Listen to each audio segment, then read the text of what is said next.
everybody, and welcome to today's Q&A session to celebrate 500,000 subscribers on the HT Physio YouTube channel. Thank you so much to everyone who subscribed to the channel. It really does mean a lot to me. And today's video is my way of giving back.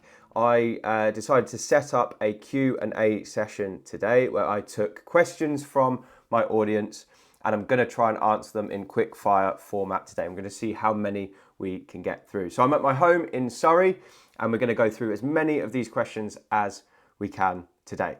So these questions came from replies to my 3-Tip Friday newsletter, which is a weekly newsletter I send out. It's all for free, but each week I send 3 health tips to my subscribers.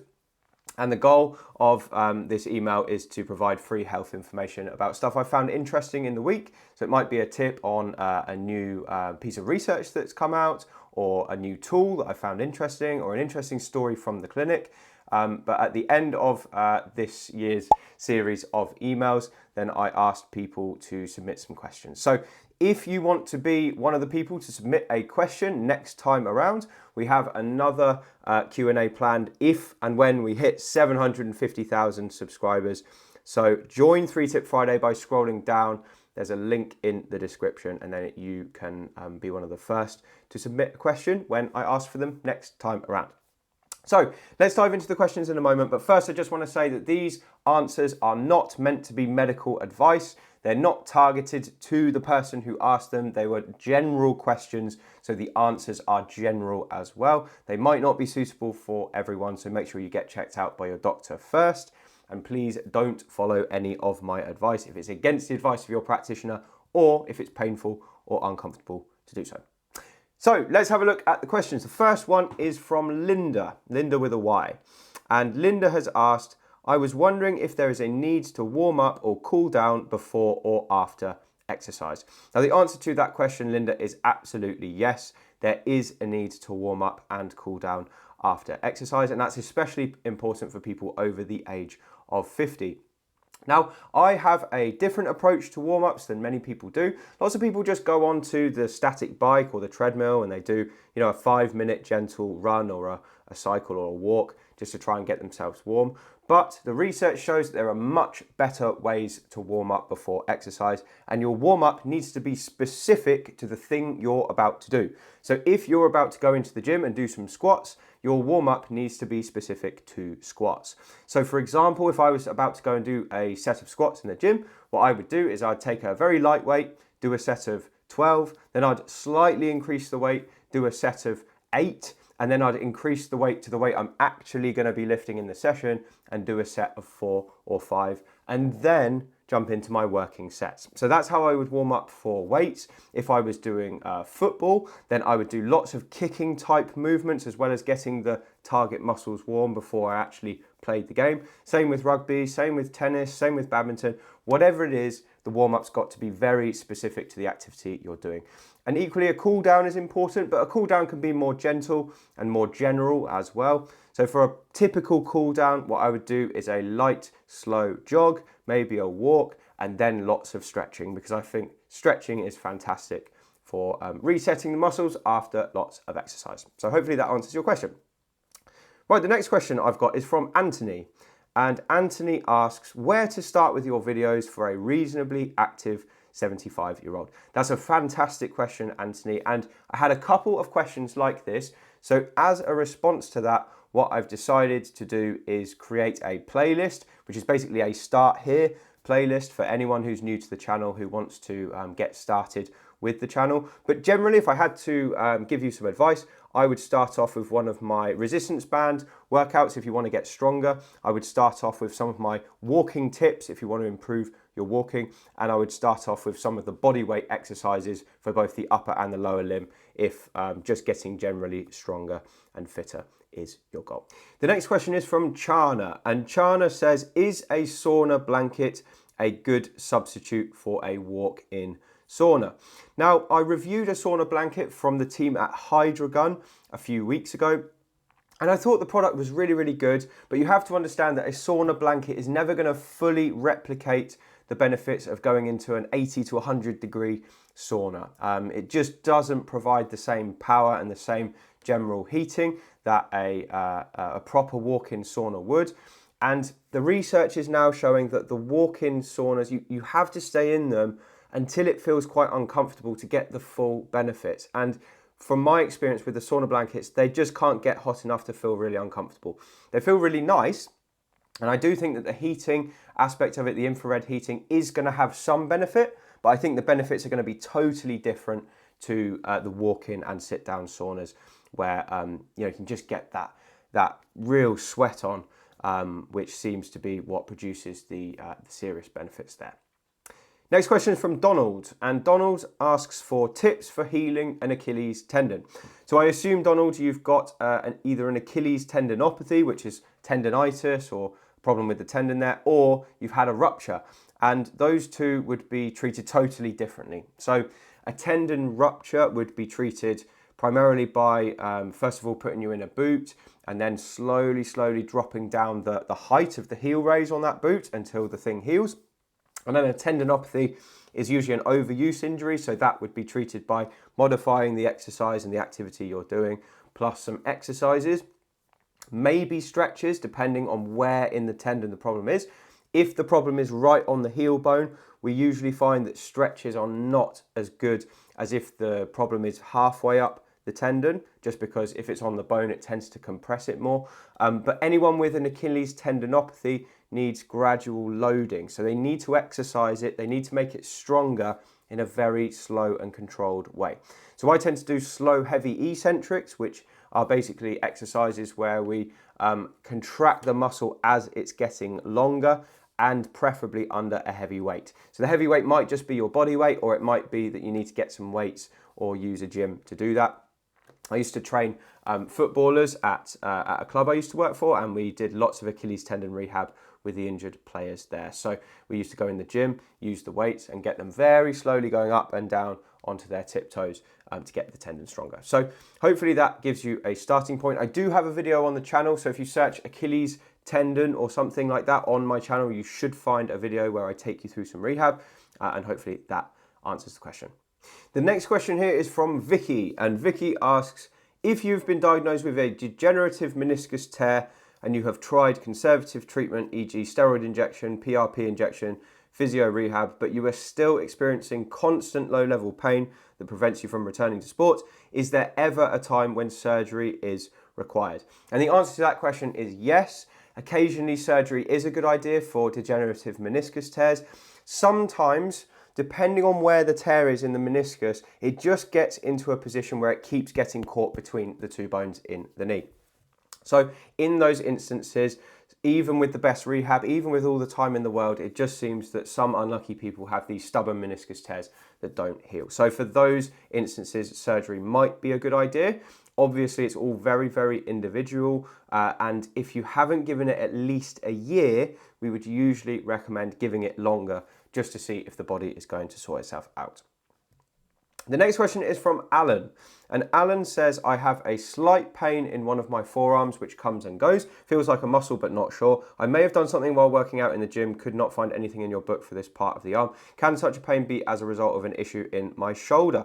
I'm not sure where you've got the shoulder aspect of this from, Alan, without having a look at you, but forearm pain, even if it's not on the actual elbow bone, it tends to be sometimes the precursor to tennis or golfer's elbow, which is covered in the book. So many times with tennis elbow, obviously the pain starts here on the tip of the elbow, but before the pain on the elbow point starts, it starts as a pain in the forearm because it's actually a forearm or wrist muscle problem. So I would recommend having a look at tennis or golfer's elbow rehab. I have a video on my channel for tennis elbow, and there's some stuff in my book as well, which may well help, but definitely get checked out if you figure there's something going on in your shoulder and you're not quite sure.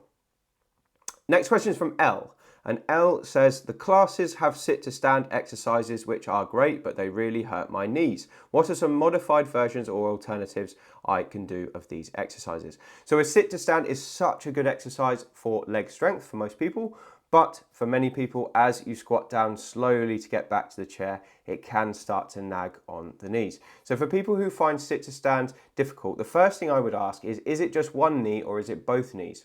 because if the pain is in just one knee, what you can do is slightly move your painful foot forward on the floor, so most of the weight is going through your other leg, and then you'll find that you'll get more of a workout on the leg that doesn't feel sore, and the pain will go away in the other knee. So if you have to get through your class, then that would be a good solution if you have pain just in one side. But if you have problems with both of your knees, then possibly a better thing to do would be mini squats, which are the first stage of the sit to stand movement, but you're just going down 6 inches and back up again. I have a video on my channel called Beginner Leg Exercises for over 50s or seniors. I can't remember how I labeled it. And this would be a perfect place to start as some alternatives for the sit to stand. The next question is from John. And John says, my question is there any evidence or research that CBD oil could be beneficial for neuropathic pain? Asked my GP, he can't advise, but my consultant has indicated there could be and suggested a private clinic, which I have discovered he is a staff member of, so very unsure of his advice. I think you're very wise to be skeptical here, John.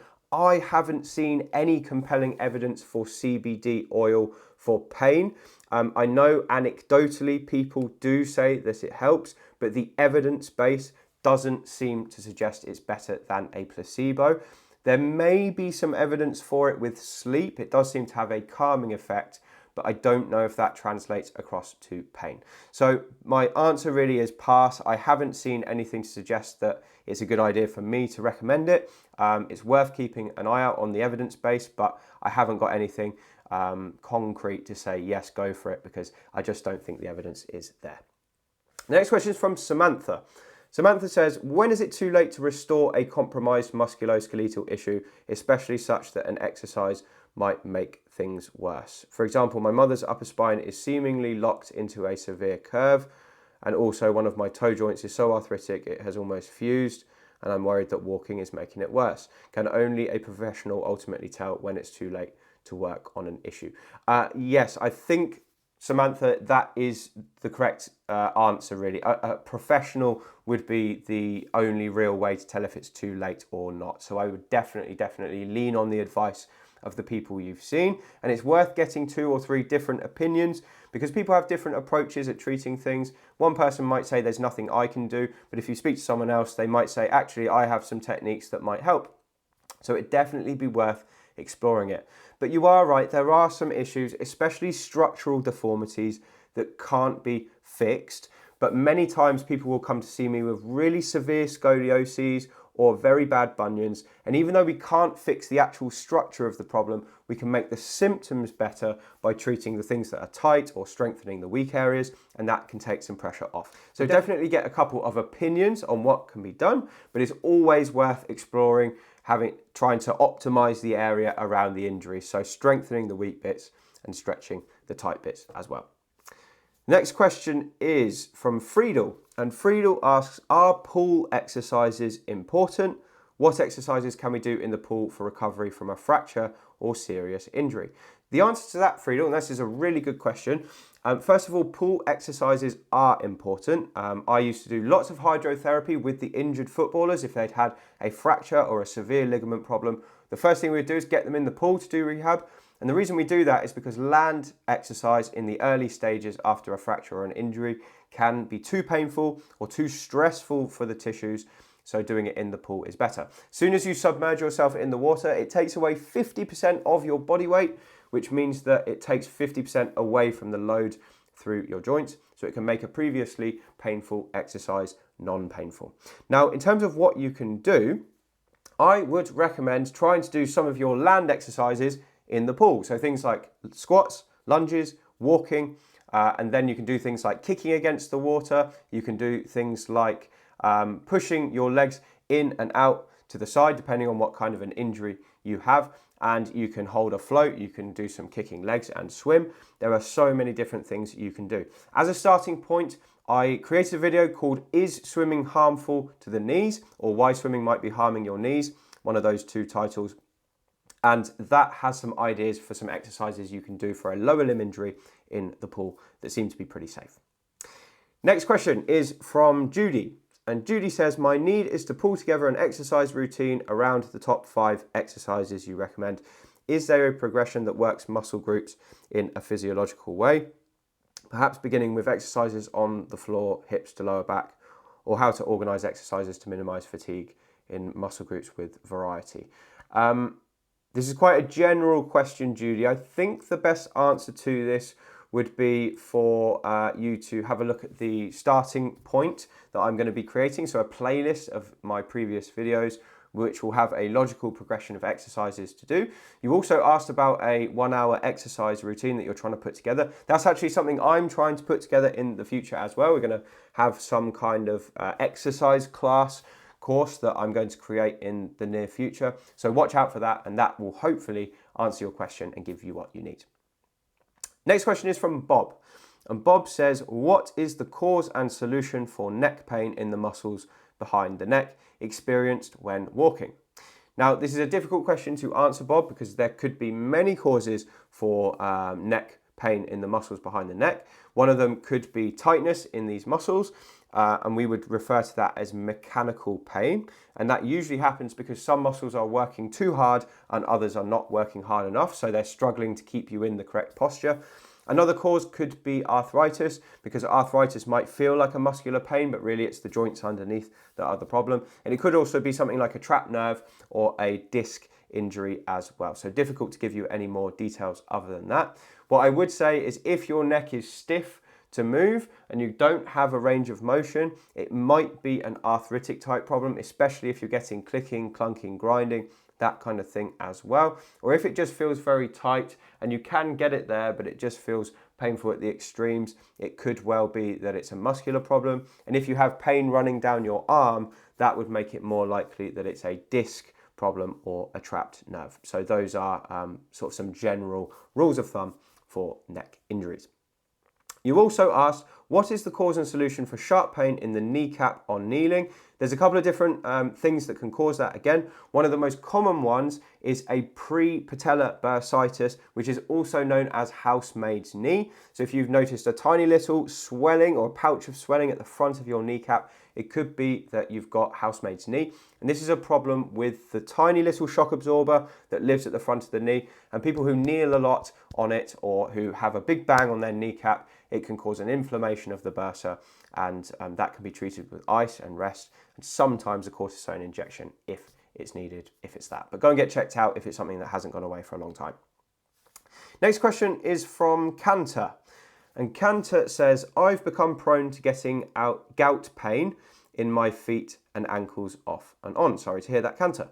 After evaluating my lifestyle as per outlines given for occurrences of this problem, I'm of a firm opinion that it is not what I eat that is responsible for my gout. Could you please indicate what exercise will benefit my condition as and when I get it? Now, if this is gout, Cantor, it doesn't need exercise, it needs rest and the correct medication. There's a medication that the doctors can prescribe called allopurinol. I'm not sure if anyone has mentioned that to you yet, but that can be very effective at treating and preventing gout. Some people are just genetically predisposed to get gout. It's not always because you're eating a diet high in uric acid. It might just be that you're one of those unlucky people. So definitely go to the doctors. But physio exercises are not going to correct gout, which is why it's an important thing to get checked out by your doctor if you've got that red hot swelling over the joint that seems to be the problem. Next question is from Lynn, and Lynn says, I see you've got exercises to help with walking. What about ones that will help people like me who want to start doing some running, like the couch to 5K, though not necessarily 5K? I did begin but ended up with an injury. I'm sure this is because I didn't know which areas I should have strengthened first. This is super common, Lynn. So many people jump into these couch to 5K things and end up injuring themselves. And the reason for that is that running and walking are totally different activities. The research shows that the ground reaction force, so the amount of impact that goes through your legs when you run, is something like 8 times higher than it is when you walk. So your muscles have got to be so much stronger and so much better prepared to run than they do for walking. So first thing to say is I'm not surprised. The second thing to say is that there are a number of muscles that do need strengthening for running, usually the glutes and the quads, which are down in the legs, also the calves, otherwise you might end up with an Achilles problem.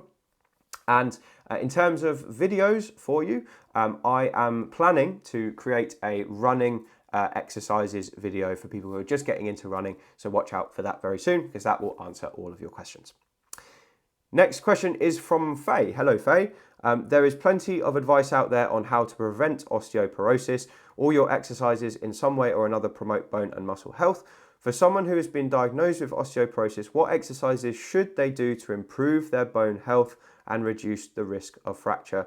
As importantly, what should they not do? This is an excellent question. You're absolutely right. Most of the advice out there is about how to prevent osteoporosis. But if you're one of the many people who's already got it, 1 in 3 women and 1 in 5 men over the age of 70, I believe, will have osteoporosis. What should you do? Now, in terms of what to do to improve bone health, the bones need loading, so they need weight-bearing exercise. So walking, fantastic. That should make up the cornerstone of everything that you do. Cycling is a good exercise for the lungs and the heart, but it's going to do nothing for your bone density. So cycling just does not cut it. It has to be exercise where you're on your feet. So build everything around a solid 10,000 steps a day walking target. The other thing that has been shown to help bone health is resistance training. Now, this won't apply to everyone because some people do have osteoporosis that's so severe they have to be really careful what they pick up. But for the vast majority of people with osteoporosis, it needs resistance training, just like the muscles, in order to get stronger. The bones react in a similar way to the muscles when we train against weights. So doing things like squats and lunges and doing kind of pushing exercises and pulling exercises, all of these things in the gym against resistance can help to improve your bone strength. Now, in terms of what you shouldn't do, one of the most important things to be careful of is avoiding impact sports or things that might cause you to have an impact related fall. So anything risky, again, riding a bike sometimes can be a big thing. People fall off. If you've got osteoporosis, you're almost guaranteed to have some kind of an injury there if you come off at speed. Things like obviously any impact sports, if you've been diagnosed with osteoporosis, you wouldn't do anything like that. Being very careful of that kind of thing. If you've been advised not to lift anything heavy, you should listen to the advice of your doctor or work around it. So find safe ways to lift those objects. But really, in terms of the other things that can be helpful for osteoporosis, another thing that is really useful is working on your balance, which will help you to avoid a fall in the first place.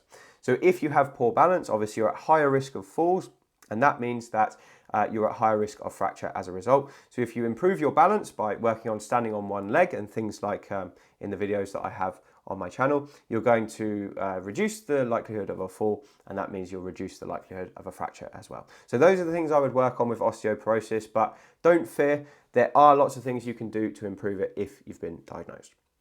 Next question is from Jill, and Jill asks, does everyone you treat improve/get better? Now, that is a great question, Jill, and it depends on what you mean by improve or get better. So if you are asking me, does everyone I see have their injury fully fixed? The answer is no, because it's just not possible. Some people come to see me with pretty bad arthritic problems or deformities, things that just are not going to fully get better no matter what happens. But we try our absolute hardest to make them improve in some way, whether that's to take away some of the pain, or whether that's to improve their strength or improve their balance or improve the reduce the risk that anything is going to get any worse, or improve their flexibility or help them walk further. I will always try and get someone to experience one of those positive changes before they leave the clinic. So I'd like to think that everyone improves in some way, but not everyone fully resolves their injury, just because that isn't possible. Next question is from Graham, and Graham asks, what exercises post mild stroke do you suggest on the arms if sudden cramp occurs on a regular basis? Not really my special area, Graham. Stroke is more of a neuro speciality, and the sudden cramp I'm not really sure on, so I'm going to have to mostly pass on that question, but I'd recommend getting some individual advice if this is something that's bothering you regularly with your arms. Next question here is from Jane, and Jane asks, deep gluteal pain syndrome. My question is, does taking painkillers to cope with everyday life stop the glute from healing? The glutes are so difficult to rest and to stretch. you're absolutely right, they are difficult to rest and stretch, and it would depend on the painkillers you're taking. Generally speaking, painkillers aren't going to stop the injury from healing, unless, of course, you're suffering from a fracture, because anti-inflammatories do stop fractures from healing as quickly. But I would usually recommend that if people find painkillers useful and they help them to do more activity, they might have a place in the rehab process, even though I'm really not a fan of painkillers. So sorry to hear that you're suffering like that, but sometimes painkillers can help you do a little bit more, which in turn will help the glutes get better more quickly. Next question is from Hans. And Hans says, when browsing through the videos, I find many subjects and exercises which suit me. I started making screenshots of the exercises which are important for me, but after some time I have so many exercises that the old ones are neglected, and as a result I only do the latest ones I saw. Otherwise I'm busy all day. What should I do? So great question, Hans. I get this question quite a bit from the loyal watchers of the channel who watch all my videos. They probably picked up at least 200 or 300 different exercises on my channel. And I just want to stress, you should not be doing all of them. It's absolutely not beneficial to do every single one. So what I would recommend people do is they cherry pick 2, maybe 3 exercises from the ones that are relevant to them, as long as they're safe for them to do so, and just stick with those for a bit. And then every 4 to 6 weeks, rotate those exercises around. So pick new ones, maybe work on a new aspect of your health, like your balance or your mobility or your flexibility or your strength, depending on what you've been working on in the previous block. And in that way, you'll progress as an all-rounder. So definitely don't do them all every day unless you've got 20 hours of the day to dedicate to exercises. Pick a few, rotate them regularly, and you're going to do really, really well. So thank you for watching all of my videos. I really appreciate that, Hans. But I hope you can pick a couple and prioritize and change them from time to time. Next question is from Heather. And Heather asks about spondylolisthesis, which is where a vertebra slips on top of another vertebra. She says, what helps this condition? Can exercises move the vertebra back? What should I do about this problem? So spondylolisthesis can happen either through trauma, which is quite rare, or it can happen as a result of a degenerative change, similar to arthritis. And basically the vertebra will creep on top of the other one, so you almost end up with like a step kind of appearance.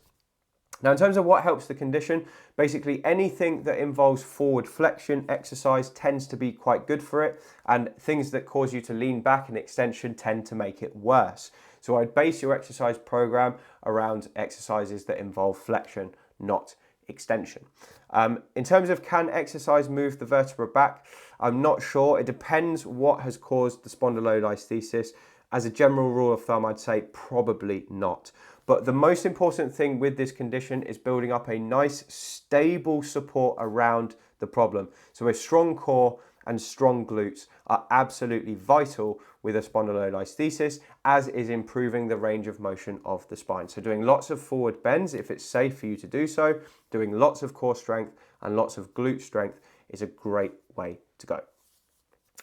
Heather asks another question. She says, do high arches in the feet need different exercises than flat feet? Absolutely they do, because if you do all of the flat foot exercises and you've already got high arches, you might theoretically end up with even higher arches, which means that your problem, which is being more likely to sprain your ankle, would theoretically get worse. So if you have high arches, you probably do need a different set of exercises. I don't believe I have a video on high arches yet, but I'd say as a general rule, I would work on more balance-based exercises and proprioception exercises, so you're less likely to twist your ankle, which is a really common problem of people with high arches.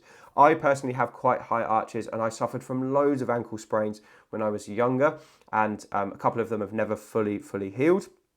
So working on proprioception and general ankle strength is a really, really good way to go.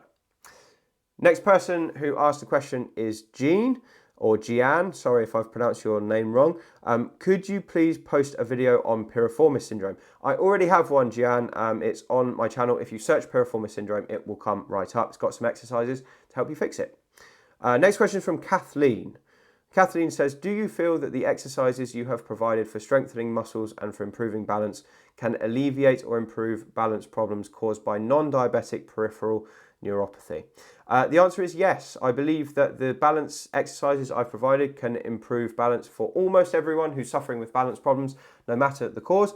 There are many different balance centers in the body, and if you have a balance problem, it's usually just one center that's affected more than the others. So it might be your proprioceptive system, or it might be your inner ear, or it might be your eyesight. It could be one of those three things. But the balance exercises will improve the other systems in the body, which can to some degree compensate for the problem you've got. So no matter what the problem is, the balance exercises tend to be the right way to go if you're suffering with issues with your balance. Next question is from Jan. Jan says, I would be very interested in some ideas on exercises to do on waking or while still in bed. I have a video on this, Jan. Let me just find the one for you. The video is called 5 exercises for less pain and better mobility for 65 plus. So if you search for that on my channel, that will come right up, and you can do all of those exercises from bed before you get up. They'll be great to improve stiffness and pain on waking.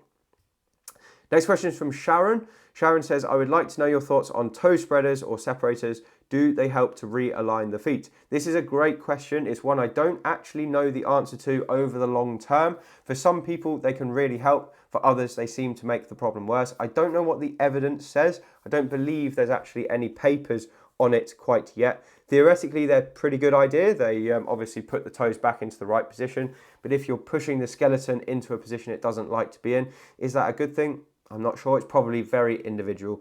So it might be worth a try, might be not, but everyone's different, and I've had both success stories and negative stories. So just so you've got the full picture. Next question is from Susie, and Susie asks, which exercises are best for knee fat pad impingement / inflammation? So I have exercises on my channel for pain at the front of the knee. So if you search front knee pain on the channel, you'll get some exercises that come up. Typically, you don't want anything that forces the knee right into full flexion or forces the knee right into full extension, because both of those positions pinch the fat pad at the front of the knee. So you want your knee to be in kind of a mid-range when you're strengthening. But for many, many people, the right answer to this problem is to strengthen the glutes, which are the muscles at the back of the hip. They control the alignment of the femur, which is your thigh bone, because if that bone is not lined up properly, it puts the knee into an internal rotation, which ends up making the kneecap not move correctly, and then that pinches the fat pad. So if we get stronger glutes, then the femur lines up better, the fat pad isn't pinched anymore, and the problem slowly goes away. It typically takes me about 3 months to fix someone with this problem, and most of the rehab there is glute strengthening. So you can look for the specific video, but otherwise videos that target glute strength are pretty good for people who have fat pad impingement, generally speaking. Next question is from Norman. Norman asks, a question I would like to see answered would be how to strengthen the legs when doing the exercise is painful on the knees. An example would be sit to stand when the pressure on the knees can be painful. So what you need, Norman, is non-weight bearing exercises to start off with. So things like the inner range quads exercise or the straight leg raise or the bridge. These are really good exercises for people who have pain on sit to stand. I have a couple of videos that help with this. One of the best ones is the video where we talk about beginner exercises to help the knees. So that video is called Beginner Exercises for Stronger Legs. So that will have an array of exercises in there that don't involve having to do sit to stands. So next question is from Annette. Annette says, I was given a circular balance board. Here is my question. How can I use it to help with osteoporosis, please? Now, the circular balance board is a great tool. It isn't going to improve your bone density by balancing on it. However, it will improve your balance, which means you'll be less likely to fall, which means that you're less likely to fracture something. So it's a great tool for people with osteoporosis. Obviously, when you're using it, make sure you're safe. So you might want to do it surrounded by chairs or in a little space like this where you're not going to fall over because you've got something to grab in case you lose your balance. But just practicing standing on it, trying to slowly tilt it from left to right or front to back is a really good thing that I do with many of my clients. If they're a bit more advanced, we get them to do mini squats on it. You might even progress to standing on one leg if you're very, very advanced. But for many, many people, just standing on it is enough just to challenge the balance. So great thing that you've got it. It won't help the bone density, but it will help your balance and make a fracture less likely. The next question is from Deborah. And Deborah says, I would love to learn how I can relax my jaw muscles. Great question. I grit my teeth, stupidity. Sometimes my jaw is so stiff I have to open my mouth in stages. Please help. Oh, this is a really painful problem for many people, Deborah, but it is something that can be helped. So we would think of this as a TMJ issue, your temporomandibular joint, which is here. And you've got some muscles here. This one here is called the masseter. This is the one that we use to grit our teeth. So just doing a gentle massage on it with 2 fingers like this can sometimes really, really help with jaw pain. Now, the other thing that can help is getting a retainer that you can wear at night time, because many people grit their teeth at night, and this can help you to not grit your teeth so much, and it can actually help with the degeneration of the teeth too if you're grinding, and it can make a little bit less stress on the muscles as well. Obviously, some jaw exercises too, things like opening, closing, going side to side can be really good as well. I tell you what, I'm going to make a video on this because this is something that really affects a lot of people. So watch out for that very soon. Next question is from Evelyn. And Evelyn says, is it safe to use hiking poles instead of a walking stick on occasions to aid in walking with arthritic knees? I think so. I mean, it's very individual. Many people find that the hiking poles are actually better than the walking sticks. So if you find it comfortable, if you still feel safe when you're using it, if you still feel like you can put your weight through the poles just as well as you can with your stick, then I think probably rock on. But go and get some advice from a doctor or from a physio just to check your individual circumstances if you're not sure, because again, it comes down to very, very individual factors for many people. Next question is from Caroline, and Caroline says, nerve flossing really helped me with my sciatica, and I presume you can floss the other nerves as well. I hope you can make a video about that, in particular ones that concern the lower back. The answer is yes, you can floss pretty much any nerve in the body if you know what you're doing. I will make a video for you about the femoral nerve, which is the nerve that goes down the front of the leg, and how to floss that. Next question is from Beverly. Beverly says, first, can you recommend resistance bands? I ordered some which are 59 inches long and they are too short. I used to have a supplier that I got them from. It was called Meglio or Melio if you're Italian, and they discontinued the resistance tubing that I used to buy. So I usually buy the Melio resistance bands that you can cut off, just because I go through so much of it. So that's a good one to look at. Otherwise, I do know that there are some resistance tubing brands on Amazon that seem to be pretty good. If you're going to buy some tubing, I'd recommend getting some in different resistance levels, because as you get stronger, you're going to want something that is a little bit more challenging. But you can also get them where they attach to handles and they have wrist straps. They can attach to your wrist or your ankle. So have a look on Amazon, see what you can get. I don't have any brands in particular other than Melio to recommend, because they're all pretty much of a muchness. Next question is Beverly again. She said, could you do a half an hour longer workout video for Over-Fifties to follow? That's in the pipeline. Watch out for that very soon. We are going to be producing something like that in the coming year. Next question is from M. Vale. The best exercises to focus on building strength in the lower back, strength in the shoulders, and strength in the neck and head to be able to hold your body upright.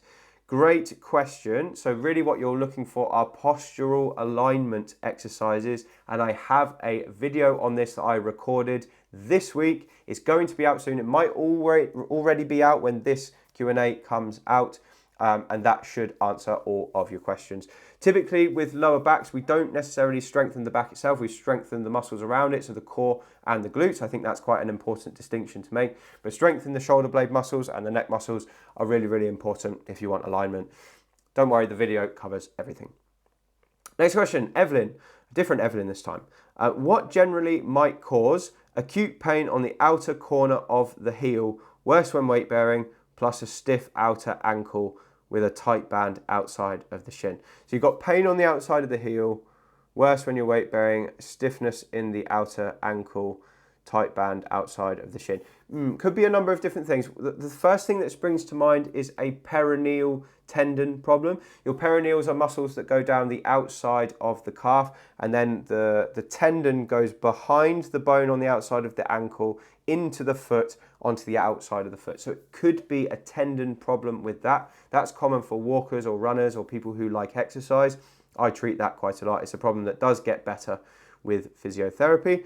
It could also be caused by a referred pain. That pattern that you've described is what I would call the L5 nerve pattern. So it could be a problem with the L5 disc in the spine, or it could be a problem where the nerve is getting caught around the fibula, which is the muscle the bone just beneath the knee on the outside of the leg. So I'd look at that. Other things to consider are an Achilles problem or some kind of an ankle sprain, although it doesn't sound like you've done anything to cause a specific injury. So I'd start with peroneals and then maybe look down the referred pain route as well. Next question is from Lisa, and Lisa says, I was wondering if your new exercise, Try This exercise for stronger glutes, is to be used with or instead of your video a year ago, the only exercise you need for stronger glutes.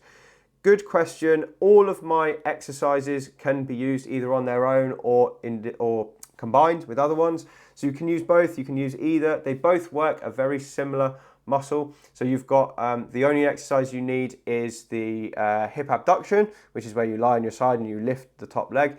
And the advanced exercise, the advanced clam, is knees bent, lift the top one, and then lift the heel, and then slowly lower them back down like that. Both really good exercises, work similar muscles but in a different way.